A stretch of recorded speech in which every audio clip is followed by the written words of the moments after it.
You're listening to The Mindset Effect. We're here to bring you content that will inspire you to grow, to think, and to strengthen our minds. Well, on today's episode, we're going to talk about the bulletproof template that will guarantee not only will your audience or clients be impressed, but help you close the deal. And we're back, fam. Hey, we are back. Hey, we're back. New microphone, new audio interface. That's right. A new day. Jamal Miles, live in effect. L Dub, Leighton Watson, Soul Strong. So strong. We're here. We're here, man. We're here. We're out here with our sponsors today. We got Old Soul right here. Big ups to 611 Dundas, and we got the Stevia right here. You can use this in your actual tea, smoothie, and stevia. Just very quickly, stevia is 0% sugar, 0% calories, natural sweetener. Another way to, add sweetener to whatever you're eating or drinking, but to prevent, poor health. You know what I'm saying? So that's definitely one of the things you got to give thanks and praises. Sunday morning, we're here. So Leighton, how you feeling, man? Yo, I'm feeling so blessed. Yes, sir. This morning, it was cold, but it was fresh. You know what I mean? It wasn't just a real frightening cold, but it was fresh, man. So I'm excited about what we're going to get into today. Talking a little bit about, that public speaking, that nervousness. Yes, sir. And how to deal with it, right? How to ensure that you have a good session. Yes, sir.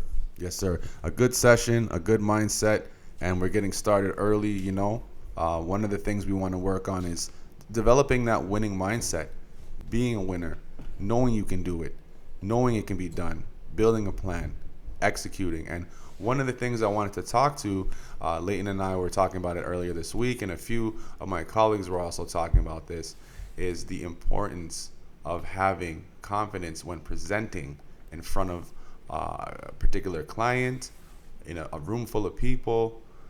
For yourself, you want to have confidence, you want to be ready. And what I wanted to go over today is actually what we call the bulletproof marketing template.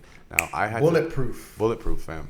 I had to pay thousands of dollars to actually learn this, but we wanted to impart some of the tips, techniques, and tools to you guys, so you can actually learn for yourself for free, and go from there, right? So we want to make an impact on your mindset and your development throughout your learning experience, and we want to give value now. So with that being said, let's get it started.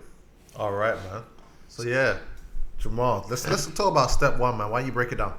Okay, so we want to actually we're talking about the why. So this actual template is used for the right context. I know a lot of people have issues public speaking. They're very nervous when it comes to presenting in front of a client or presenting in front of a room full of people. Even if it's 2 people, 5 people, 10 people, 50, 100. I always been the one who had a lot of confidence when it comes to speaking in front of a room full of people. When I was younger, they're like, imagine everybody in their underwear. And I'm like, when I was younger, I'm like, I like that girl over there. And if I'm imagining her in her panty. You're going to be standing up there looking a little exposed, shall we say. Yeah, shall we say. So I never really looked at that. I thought it was funny, imagine everybody in their underwear, but that's a way to get you to kind of calm down. What I learned in this particular course was that you want to, if you're nervous about presenting in front of a client or clients or potential clients, or like your church congregation or your work or nonprofit, whatever you're presenting to, if you're nervous or anxious, you're focused on yourself. You need to make it about the audience. Your presentation should be for your viewers.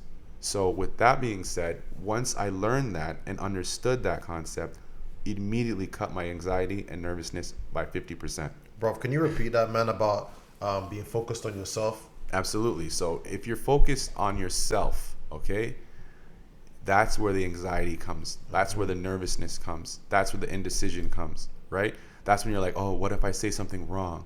What if I'm stuttering? What if I start sweating? What if my fly's open? What if the president's there? Especially if you're imagining that girl in her underwear and your fly's open, then you're gonna have a real problem, right? So yeah, you don't want to focus on The yourself. plane is landing. So what you want to make sure of is that before you present, whether it's on Zoom, Google, iPhone, Android, in person, at a coffee shop, the first things first is you go to the bathroom or go somewhere, or your rear view mirror of your car or anywhere, clear out the eye mata out of your eyes. Okay, so you want to clear that crust out of your eyes. Check your nose. If you're a man, check your nose hairs, because sometimes your nose hairs is coming out. I had a client present and the nose hairs were hanging out the entire time. I was like, You just focus on the nose hairs, man. It's like my man has a hairbrush coming out of his nose hole, right? It's like the nose hole hair and the mustache hair is all one. that's all one, fam. They joined up, they link up in the middle, right? So I had to figure out, okay, do I look at this guy presenting, or do I go home and check my own nose hairs? Because I just couldn't. I didn't even remember what the presentation was about. I was like, holy nosy the whole time. So yeah, you want to check your nose hairs. You want to check to see if you have any food in your teeth. Check any crust in your mouth. Your lips are moist, and then from there, you have the visual. Okay, then the auditory. You want to clear your throat. Drink some tea before presenting. Drink some water. Clear your throat. Yell in your car before. I used to do all these things. I'm just giving you tips. You want to just yell so your voice doesn't crack when you're presenting. Practice, like, if you have a favorite song, sing it, and then loosen up. Mm-hmm. Then you want to stretch, right? You want to make sure that you're loose. You want to have proper presentation. So you want to make sure your shirt's ironed, or your pants are ironed, or everything's tucked in. You don't look sloppy. You look ready. Crispy, right? Down to the socks. If you have dress shoes, make sure they're polished. If you can't afford polish, just to get some water, or they have like sanitation wipes everywhere now because of COVID. Wipe them down. Look the part, right? Look good, feel good, play good, get paid good. That's Deion Sanders right there, man. Make sure you look, feel. That's gonna bring the right energy to the room. Okay. Say that one more time. Hey, look good, feel good, play good, pays good. Right, so we want to make sure that when we go in front of a room or go in front of a client, that first impression is important. And we're going to go back to that part about being focused on the room. But firstly, you have to make sure your first impression is good. Absolutely. You look good, you feel good. That brings you confidence. Absolutely. When it brings you confidence, you present better, right? Sales is a transfer of confidence.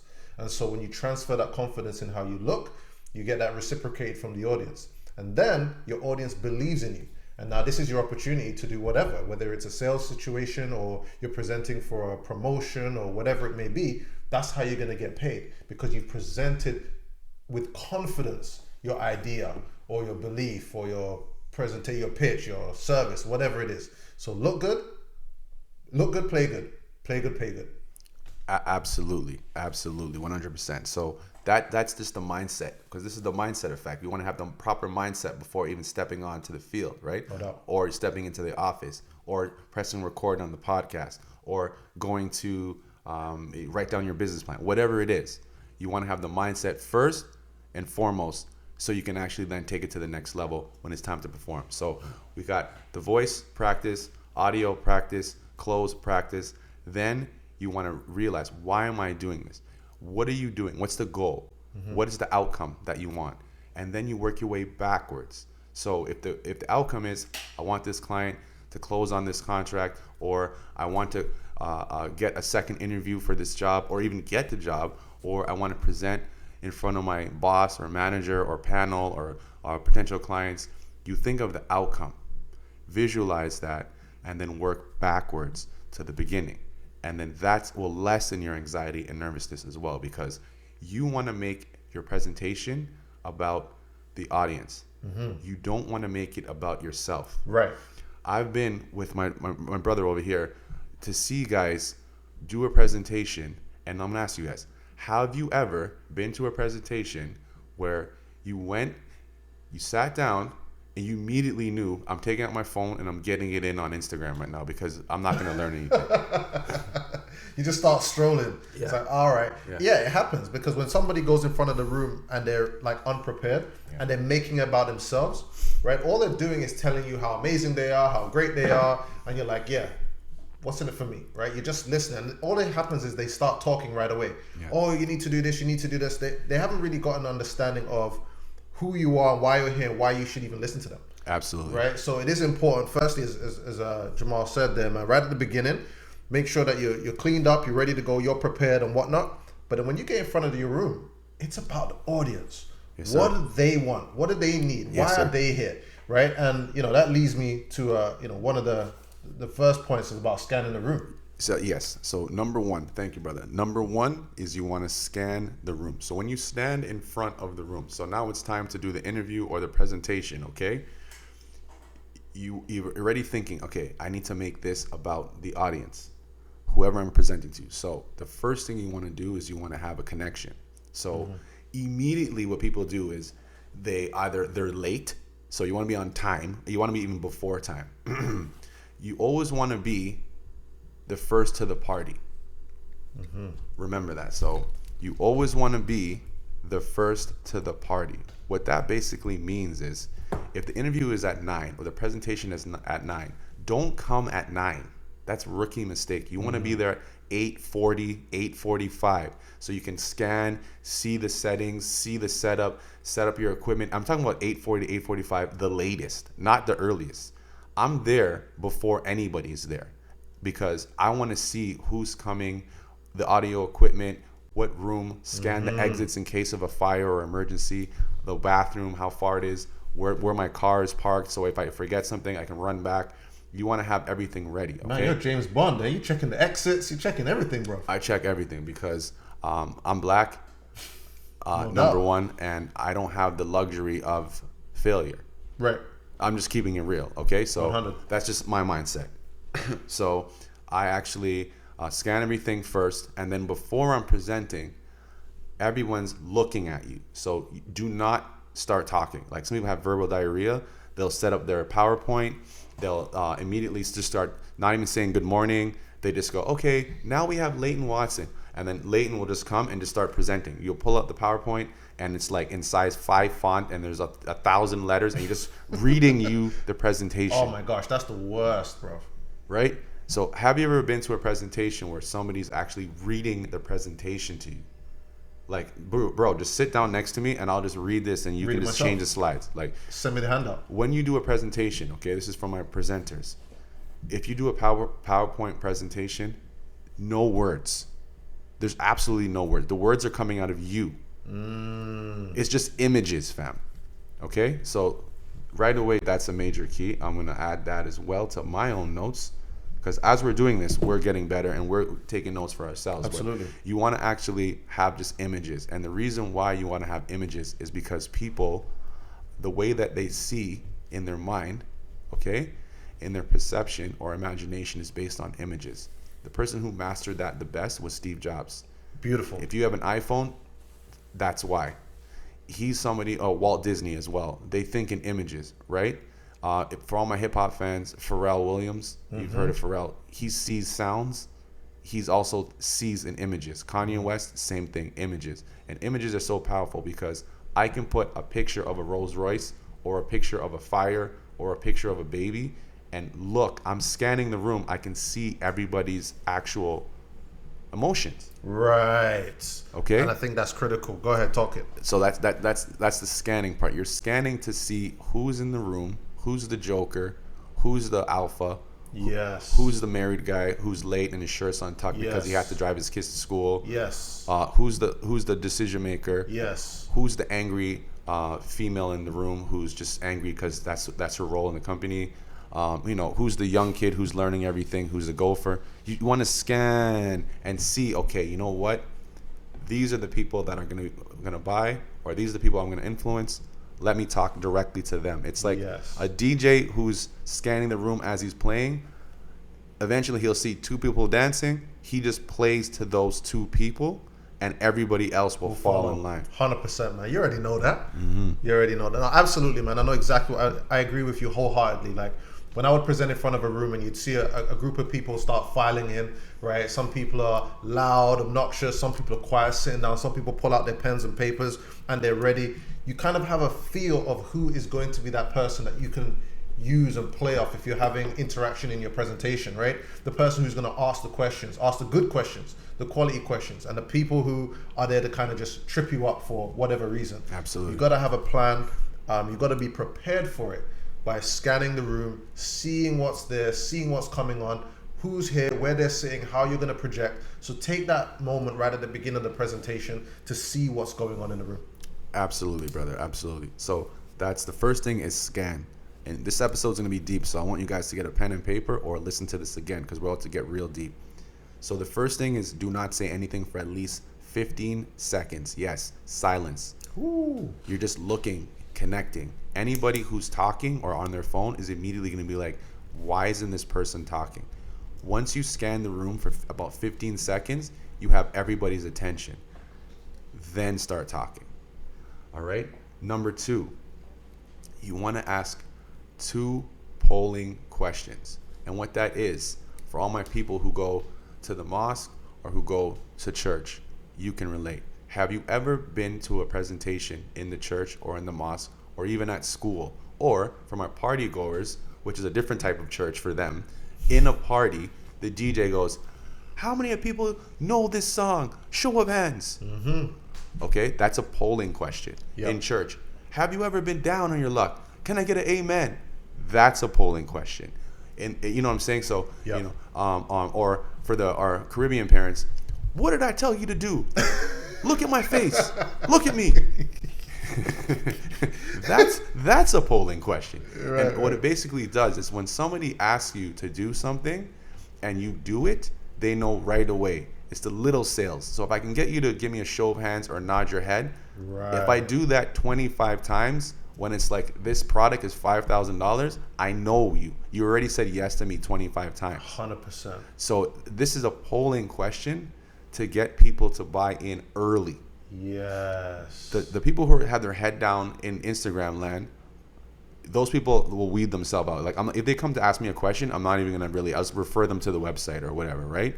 But the people who are saying yes, yes, yes, participating, I want to focus my energy on them because they're getting value out of it and they're curious to go to the next stage. Yes. You know what? I'll give an example here. Please. When I would do financial planning and that sort of stuff, right? Where you get in front of a room and say, how many people in this room know somebody who's concerned about their retirement, right? Either that person or someone they know is concerned about their retirement, Yeah. right? And once again, a hand would go up. Then you know that these are the people who have a problem that you have a solution to. Absolutely. Right? So yeah, absolutely. You get them to buy in, ask those first questions, and as you can get them to keep raising their hands and nodding, they're in agreement with you, right? And they'll continue to do that throughout the presentation. Absolutely. So if you're nervous about presentations, my 2 polling questions would be, have you ever did a presentation where you had verbal diarrhea? Show of hands. Have you ever stayed up the night before because you were so nervous about the interview or the presentation or the date? Right. Okay? So show of hands. If I get 5 out of 10 people to continuously show their hands, I know I have 5 leads right away. That's it. The next stage is to close them on whatever I want them to do. Now, just to be very clear, this can be for presentations, this for work, but it can also be presentations in life because we're always presenting. We're always selling. 100%. It's just that some people feel uncomfortable knowing that they're selling. Right. Talk the talk. We're always selling, but some people feel uncomfortable knowing that they're selling. Absolutely. That's fire, right? Because they have an image in their mind of a used car salesman, right? Snake oil, let me sell you this waterproof soap right now. Like that's what they have in their mind. But you're always selling something. You're selling yourself, you're selling your wife, you're selling your kids, you're selling your boss on something. And so, asking polling questions, as we're talking about polling right now, is great. Ask the question. Have you ever had an employee, boss man? You ever had an employee that you felt was, struggling for whatever reason, but then found a way to be able to make it happen? Yes, I have. Now you're talking about trying to get a promotion, right? They've gone through that before, right? So, all of those things are applicable in your life for sure. Absolutely. And the thing is, too, you want to realize that if you look at life as a sale, you'll do better because you want better outcomes. If you look at life as, I don't want to sell, just look at your outcomes versus the person who is like, I must sell. Because sales is subjective. If you come from an honest place and a hardworking place, you'll wake up in the morning excited to sell. If you come with the wrong type of energy, then you'll be scared of selling and actually have negative comments and feedback for people who sell. Oh, I don't want to be sold this. Oh, what are you selling me now? But the thing is, I just look at people's outcomes and I make my judgments in my head based on what I want, right, the services I provide, the value I provide, and then it doesn't even become selling. It's just people already know me as a certain reputation, and the reputation precedes me, or the reputation precedes Leighton. Right. So it's, for us, selling is actually fun because we actually do that naturally after putting in our 10,000 hours of practicing and getting better and better and better. And also, you know what, to your point there about being excited about it and being a part of life, right? When you are genuine in what you're selling and you believe in that product that you're selling or that service or whatever, and you know that process and you believe that it's what's best for the other person, then you also, when you encounter somebody else who's a good salesperson, you don't feel intimidated by that. Because you're meeting somebody on the other end who genuinely takes you through a process where they think what they have is best for you. Now, you may disagree, but it's not uncomfortable because you're working with somebody who's just as adept in communication and in sales as you are. Absolutely. The reason that people have an uncomfortable feeling about it is because either one, they've encountered somebody who was trying to sell them something that wasn't in your best interest, or you've been in a situation where you were forced to sell something and you didn't believe in the product. And so now you have a bad understanding or bad connotation of what sales actually is. Absolutely, brother. Absolutely. Do you have a particular example that you can give people so they can understand fully what you mean by that? Oh, yeah, 100%, man. I remember getting started out selling credit cards, right? I was selling, I don't want to say the name of the company, but I would stand out there. Basically, I lasted a day, all right? I'm standing out there with a sheet with people going about their daily business, okay? Trying to buy household wares. And I'm standing there stopping them on the way out. Excuse me, sir, have you ever thought about using XYZ credit card? It can give you the points and blah, blah, blah, blah, blah. Meanwhile, I'm racking up ridiculous amount of credit card debt myself. I don't understand much about the product at all, and I'm just trying to get a check. And so it felt so slimy. Yeah, you're sleazy. I was sleazy, greasy, man. I could slide through any door. You know what I mean? 150-pound man. Just sliding through anything. So it's like, I didn't feel good about that. And that's what, if you have that experience, it can really cloud your judgment on future sales. But then when you get to a product and something that you love or something that you believe in, for example, when I started to get into the finance industry and I saw how it impacted me personally, when I would talk about it, I had passion behind it. I had excitement about it because I was saying to myself, this person on the other side doesn't yet know how much this can benefit them. My responsibility is to make sure that they know so I can change their life. Say that one more time. Right? So I was saying to myself, I experienced it personally. I experienced a change in the product and the service that I was selling. So I felt it was my responsibility to say, this person doesn't yet know how much this can change their life. It's up to me to make sure that they understand so that I can have an impact in their life. Absolutely. And the thing is, you said it's up to you to make sure that they understand. Yes. So you're coming from a value. 100% come from the value. And the thing is, whenever value exceeds price, sale. That's it. Always remember that. When value exceeds price, you got to sell.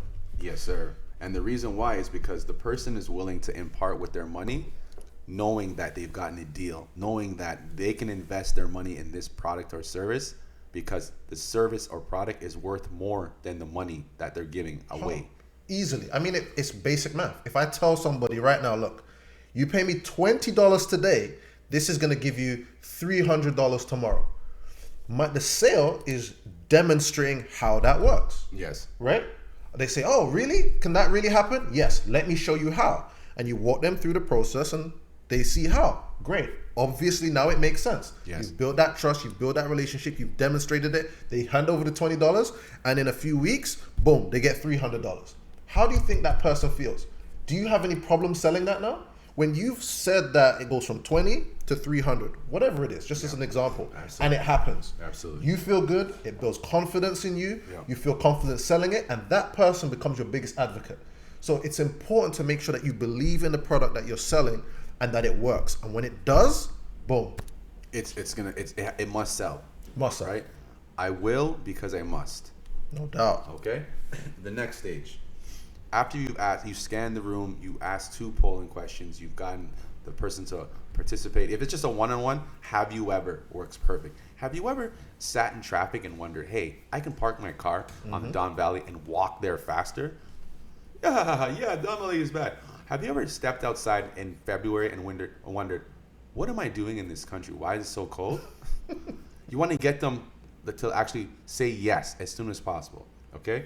The next stage is, hi, my name is Jamal Miles, and today our presentation is on Public Speaking 101 the right way. Or, hi, my name is Jamal Miles. Today's presentation is on the Bulletproof Template on how to present and speak with ease. Right? So right away they know, okay, yeah, right? After you scan the room, you ask your 2 polling questions, you've said your name and the name of your presentation immediately, and I mean with haste. Acknowledge your audience for actually participating and coming. You have to do that first. Yes. So many people present for an hour, half an hour, 2 hours, 3 hours, and at the end they go, well, I just wanted to thank everybody for coming, or don't even thank them and say thank you and just run off. You want to acknowledge the people for taking their time to sit down with you, meet with you, Yep. actually be an audience to your presentation, so they can impart wisdom on you, you can impart wisdom on them, and you guys enjoy the experience together. If you don't acknowledge people in the beginning, they're done. Right. Out come the phones. Hey, I got to use the bathroom. Then they're talking amongst each other.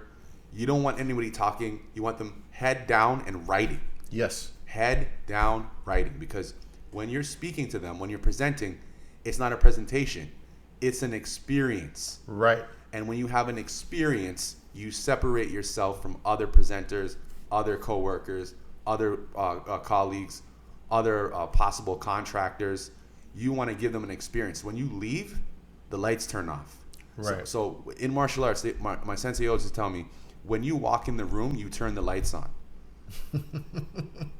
When you leave, the lights turn off. Right. He didn't mean literally, but your energy is so strong, you change the vibration of the room. Right. And when you leave, the vibration leaves with you. That feeling, like women know what I'm talking about, that actual feeling is something that precedes you before you step in the room.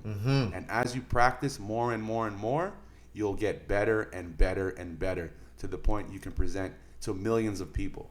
No doubt. And you know what? I'm going to add to that about the acknowledging somebody when you come into the room, or acknowledging your audience, Yes. right? When you come into a room and you thank people for coming, right? It solidifies to them, especially if you mention that they've taken their time, that they have taken the time, right? So that they don't waste their time here. When you say to somebody, you know what, thank you for coming, thank you for taking the time to be here and to learn about how to become a better speaker, Yep. you're reminding them of why they're here. And because you thank them, you've already kind of aligned in their mind that they made the choice to be here. Yes. And so they've got to take it seriously. Yes. Right? Because you're taking it seriously enough to thank them for being here. 100%. You know what I mean? So it really does create a dynamic in your environment that I'm here to share with you something really important, and you decided to take the time out of your day to come here. And I'm appreciative of that, and I'm going to give you everything that I've got. So you, now being here, are going to make the most of the time that we have together. 100%, brother. And it's an experience. So always remember, if you scan the room, you'll see the people who are serious. You'll see the people who immediately sit down and bust out their notepad and their pen and they're looking at you, because those are the people who make moves. All earners are learners. And all learners are earners. So if you learn enough, you earn enough. And what is the L in learn? If you remove the L, Got to earn. you got to earn. So always remember that. Readers are leaders, learners are earners. And don't forget, note takers are money makers. Okay, bruv, you gotta slow down with that, man. Oh, you gotta set this place on fire, man. Learners are earners, readers are leaders. And what was the last one? Note takers Are money makers. are money makers. Oh my God. Yeah, we're trying to add value. We want you to get the most out of this podcast as possible to change your mindset. That's the mindset effect. You listen to it once, you're not the same. You listen to it once, you can immediately apply what you learn right now. Time is the most expensive commodity. So I'm big on investing in time. If I can take the faster path and I gotta pay toll, I'm gonna take that because I can't get my money back. I can't get my time back. Excuse me. So the rich people with rich in mind, they will spend money to save time. The people with the poor mindset will save money, right? But spend time. So Right. if I'm coming from Hamilton to Toronto and my GPS says it's going to take me an hour and 3 minutes back to Markham, I'm taking the 407, fam. It's $55 each way, but I want to save that extra 45 hour and a half. If I take the QEW to the 401 to the 404 to 16th, that's 2.5 hours Yeah, bruv. one way. Not worth it, bro. When you get to a certain income bracket, it doesn't make sense to spend time doing certain things. Like, who can imagine, like, an Elon Musk taking his laundry to the laundromat and sitting there waiting for the laundry? Like, bro, I ain't got better stuff to do. 100%. You're a billionaire at this point. 100%. So it's like, you've got to think, okay, when you get to a certain level, how am I investing my time? As you said, how are you investing your time? Absolutely. And so, as you mentioned, with somebody coming to a seminar, they're there, you thank them to be there. That is obviously somebody who's saying, this time is how I'm going to increase my earnings. And when you increase your earnings, boom, you pay someone to take your clothes to the laundromat. Absolutely. You know what I mean? You don't cut your grass, you pay someone to go cut your grass. Absolutely. And the thing is, time is the most important asset, which is why if you get in trouble with the law, they take your time away from you. So the key is, if I'm doing anything, I always stay conscious of time. In this presentation right now that we're doing this podcast, we're conscious of your time. So we're trying to give you as much value as possible. So it's an investment of your time in sitting and listening to Leighton and I talk. Yep. It's an investment of our time in recording this and making sure that we give you as much value as possible, because both parties, the listener and us, the presenter, want to maximize the outcome, maximize the potential of the investment of time. 100%, man, 100%. Right. So let's kind of, so we talked about scanning, right? We talked about polling questions. We talked about, introducing yourself and making sure your name and welcome, and thanking the audience for coming. Let's talk about WIFM. The WIFM. The WIFM. The WIFM. What's the WIFM? The WIFM. Not with them, but what's the WIFM? The WIFM. The WIFM sounds like a British cricket player from back in the day that used to hit him with the Whiffum. His name was William, but his little brother called him Whiffum. So from then on, his name was Whiffum. You taking a piss, bro? Whiffum. What's in it for me? WIIFM. What's in it for me? Now, from an audience perspective, that's all they're thinking about. If you're going for a job interview, that's all they're thinking. The employer is thinking, why should I hire this person? If you're being presented by a real estate agent who's like, hey, my name is Jamal, I'm a real estate agent. Can you, give me a call if you know anybody who needs help with looking for houses or renting? I'm your guy. The person he's talking to, they're automatically thinking, what's in it for me? Like, why do I have to work with you? Yes. Right. So if you're, a mechanic or a nerd, or whatever it is, the person's always thinking, what's in it for me? Okay. So with the what's in it for me, at that point, you want to give the audience as much value as possible, because now in today's time, the average person's attention span is like 6 seconds. So you only have 6 seconds to make the maximum impact in influencing the other person that you're trying to talk to. Okay. Right. So the what's in it for me, you want to immediately say, in this presentation, you're going to learn 10 ways to present, and not only present, but present better than everybody else. Right. Number 2 is you'll learn how to minimize your nervousness and anxiety by 50% guaranteed. Right. You're going to get $100,000 worth of value for free, based on 10,000 hours of my and Leighton's experience. You're going to get a free ebook with this presentation that will break down this presentation for you, and you'll get it at the end of this presentation. So that's free. You will also get, 3 months of one-on-one coaching for free from Leighton and I at the end of this presentation. And then you will also get 10 different ways to present today, once you do this presentation, that you can use in your life and in your personal work. Right. So right away, they're like, okay, this is worth me spending my time or investing my time in listening to what Jamal and Leighton have to say. Yes. So that with them statement has to come right after thanking them for being there. Because immediately, once you say that, now out come the pen and the paper. Okay? Yes. You want people to put down their phones and just look at you. Okay? That's the key. If somebody is presenting in front of you, if you're on a date, you want to keep the person so focused on you that they can't think of anything else. Even, I know I have somebody, bro, when their phone rings and they mute it. Mm-hmm. They don't even answer. And the other person goes, oh, aren't you going to answer that? And they're like, no.